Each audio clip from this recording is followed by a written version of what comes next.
Supervisor ಇಲ್ಲ ಅಂತಂದ್ರೆ survey ಹೆಂಗಾಗುತ್ತೆ sir? ಟೀಚರ್ಸ್ಗಳು ಫೀಲ್ಡ್ ಅಲ್ಲಿ ಇಲ್ಲ. ಈಗ ಟೋಟಲ್ ನಂಬರ್ ಎಷ್ಟು ಸರ್ ಇವರು ಸರ್ವೆ ಮಾಡ್ಬೇಕಾಗಿರೋರು? 58 ಜನದಲ್ಲಿ ಒಬ್ರು ಸರ್ವೆ. ಈಗ ಒಂದು 3-4 ಜನ ಮಾಡ್ತಾ ಇದ್ದಾರೆ ಅಷ್ಟೇ. ಉಳಿದವರೆಲ್ಲ ಎಲ್ಲಿ? ರಜಾ ಹಾಕಿದಾರಾ? ಲೀವ್ ಕೊಟ್ಟಿದ್ದಾರಾ? ಸೂಪರ್ವೈಸರ್ ಫೋನ್ ತೆಗಿತಾ ಇಲ್ಲ. DC ಅವ್ರು ಬಂದರೆ ಸೂಪರ್ವೈಸರ್ ಇಲ್ಲ ಅಂದ್ರೆ ಏನರ್ಥ ಸರ್? ನನ್ನ ರೋಡ್ ನಾನು ಮುಗಿಸ್ತೀನಿ, ಅಲ್ಲಿಗೆ ಬರಲ್ಲ ಅಂತಾರೆ. ಇವ್ರು ಕರ್ಕೊಂಬಂದು ಕೇಶವಕ್ಕೆ ಕುಂಡಿಸಿದ್ರೆ ಕೇಶವು ನಮ್ಮದು ಬರ್ತದೆ, ನನ್ನ ತಮ್ಮನ ಬರ್ತದೆ, ಅವ್ರು ಬರ್ತಾರೆ. ಟೆಕ್ನಿಕಲ್ ಟೀಮ್ ಇದೆ, DC ಅವರಿದ್ದಾರೆ, ಈ ಸರ್ವೆ ಮಾಡೋರಿಲ್ಲ. ಮತ್ತು ಈಗ 5ನೇ ತಾರೀಕಿಂದ 20ನೇ ತಾರೀಕುವರೆಗೂ ಮಾಡಿರೋ ಸರ್ವೆ ನಂಬರ್ ಹೇಳಿ.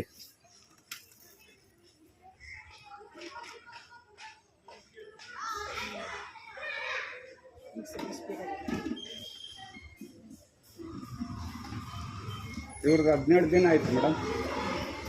17 ದಿನದಿಂದ ಇಲ್ಲ, ಇವಾಗ ಕಳಿಸಿದ್ದೀವಿ. 17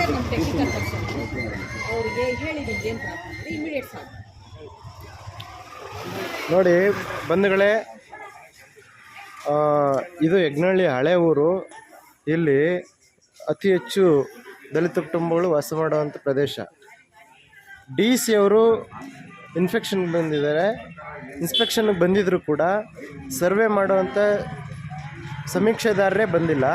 ಮತ್ತು ಅವ್ರಿಗೆ ಒಬ್ಬರು ಮೇಲ್ವಿಚಾರಕರು ಇರ್ತಾರೆ, ಯಾರು ಸರ್ವೆ ಮಾಡ್ತಾರೆ ಅವ್ರಿಗೆ. ಆ ಮೇಲ್ವಿಚಾರಕರು ಕೂಡ ಇಲ್ಲ. 58 ಜನ ವಾರ್ಡ್ ನಂಬರ್ 71 ಸರ್ವೆಗೆ ನಿಯೋಜನೆ ಮಾಡಿದಾರಂತೆ.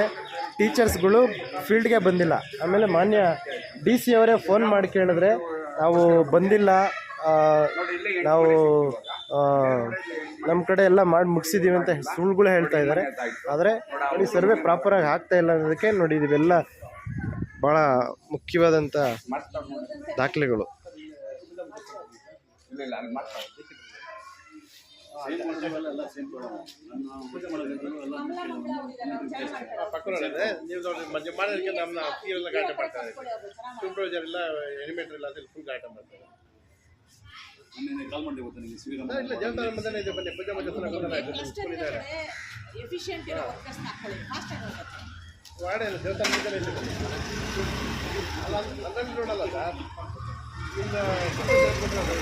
ನೋಡಿ DC ಅವ್ರು ಬಂದಿದ್ರು ಕೂಡ ಸರ್ವೇಯವ್ರು ಬಂದಿಲ್ಲ ಫೀಲ್ಡ್ಗೆ. ಸರ್ವೇಯವರು ಬರ್ತಾನೆ ಇಲ್ಲ ಅಂದರೆ ಪ್ರಾಪರಾಗಿ ಸರ್ವೆ ಆಗ್ತಾಯಿಲ್ಲ ಅನ್ನೋದಕ್ಕೆ ಇದು ಭಾಳ ದೊಡ್ಡ ನಿದರ್ಶನ. BBMPಯಲ್ಲಿ ಅಂದರೆ ಮೇಲಧಿಕಾರಿಗಳಿಗೆ ಮಾನ್ಯ ನಾಗಮೋಹನ್ ದಾಸ್ ಆಯೋಗದ ವರದಿ ನಿರ್ದೇಶನ ಕೊಟ್ಟಿದ್ರು ಕೂಡ ಅದನ್ನು ಫಾಲೋ ಮಾಡೋ ನಿಟ್ಟಿನಲ್ಲಿ ಮೇಲಧಿಕಾರಿಗಳು ಪ್ರಯತ್ನ ಪಟ್ಟರು. ಗ್ರೌಂಡ್ ಮಟ್ಟದಲ್ಲಿ ಕೆಲಸ ಮಾಡೋವಂಥ ಸರ್ವೇಯರು ಪ್ರಾಪರಾಗಿ ಕೆಲಸ ಮಾಡೋದಲ್ಲೇ ಇದ್ದಾಗ ಸಂಪೂರ್ಣವಾಗಿ ಏನು ಯೋಜಿತ ಉದ್ದೇಶ ಇರ್ತದೆ ಅದು ವಿಫಲ ಆಗುತ್ತೆ ಅನ್ನೋದಕ್ಕೆ ಇದೊಂದು ದೊಡ್ಡ ನಿದರ್ಶನ. DC ಅವ್ರು ಬಂದಿದ್ದಿದ್ರು ಕೂಡ ಸರ್ವೇಯರ್ಗಳಿಲ್ಲ ಸರ್ವೆ ಮಾಡೋವಂಥವ್ರು. ಮೇಸ್ಟ್ರುಗಳು ನಾವು ಅವ್ರಿಗೆ ಫೀಲ್ಡ್ಗೆ ಬರೋದಲ್ಲೇ ರೀಸನ್ಗಳು ಹೇಳ್ತಾ ಇದ್ದಾರೆ ಈಗ.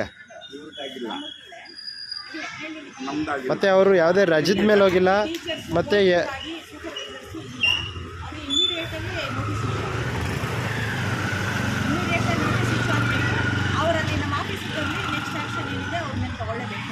ಯಾಕಂದರೆ ಇದು ಸೀರಿಯಸ್ ಆಗಿ ತಗೋಬೇಕು, ಲೈಟಾಗಿ ತಗೋಬೇಡಿ. ನಾವಿಲ್ಲಿ ಇದ್ದೀವಿ ಫೀಲ್ಡಲ್ಲಿ, ನೀವು ಬಂದ್ಬಿಡಿ ಈಗ. ಮತ್ತು ಬೇರೆ ಸೂಪರ್ವೈಸರ್ಸು ಬೇರೆ ವಾರ್ಡ್ಸ್ಗೂ ವಿಸಿಟ್ ಮಾಡ್ತಾ ಇದ್ದೀವಿ. ಅಲ್ಲಿ ಎಲ್ಲರೂ ಅಲರ್ಟ್ ಆಗಿದ್ದಾರೆ, ಮಾಡ್ತಾ ಇದ್ದಾರೆ. ನನಗೆ ಇಮ್ಮಿಡಿಯೇಟ್ ರಿಪೋರ್ಟ್ ಬೇಕು. ಮಳೆ ಇಲ್ಲ ಇವತ್ತು, ಯಾರು ನೆಪ ಹೇಳಂಗಿಲ್ಲ. ಆಮೇಲೆ ಎಲ್ಲ ಇನ್ಆಕ್ಟಿವ್ ಇದ್ದಾರೆ ಅಂತ ಚೆಕ್ ಮಾಡಿಬಿಡಿ ಒಂದ್ಸತಿ. ವಾರ್ಡ್ ವೈಸ್ ಎಲ್ಲರೂ ಆ್ಯಕ್ಟಿವ್ ಆಗಿದ್ದಾರೆ, ಚೆಕ್ ಮಾಡಿ ನಂಗೆ ಲಿಸ್ಟ್ ಕಳಿಸ್ತೀವಿ.